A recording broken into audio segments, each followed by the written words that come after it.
Lâm lai hùng là gió thô quay giờ mới nữa là dù thay lỡ giờ ta dù ba sông bị thì lòng nát và im mò sẽ ông ta lỗ lỡ ôm mong bê nè mới nữa sẽ thay lỡ to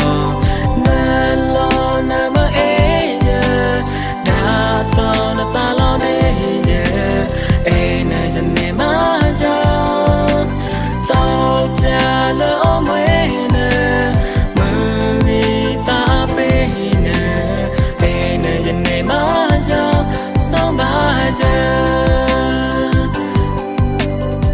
nè ế cùng nè mà quái sụp bê sờ bí rồi nè là lưng cùng nè sờ cày lỡ tôn lỡ lồng mà xong khoan bà mưa bí nè rồi đã cùng ba đi nè dù giờ ở cha mà ba gà cùng đi nè trong sóng ba giờ cũng đi cố nà nè là ta bố em quay giờ quý ba ý ô cùng quay ta là trái dù nó là mấy ta ế quy giờ mới nè ta thao lo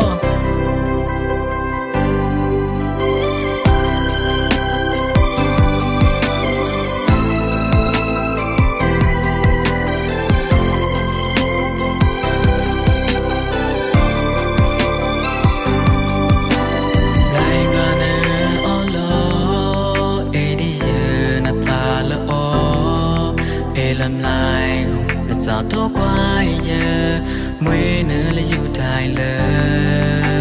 giờ ta dù ba sông bị thì lòng nát và im mò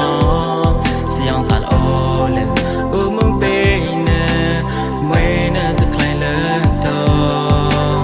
nên lo nè mơ ế giờ đã to nè ta lo đây giờ ế nè dần nè má giờ cha lỡ mấy nè mơ vì ta bê nè dần này má giờ sao ba giờ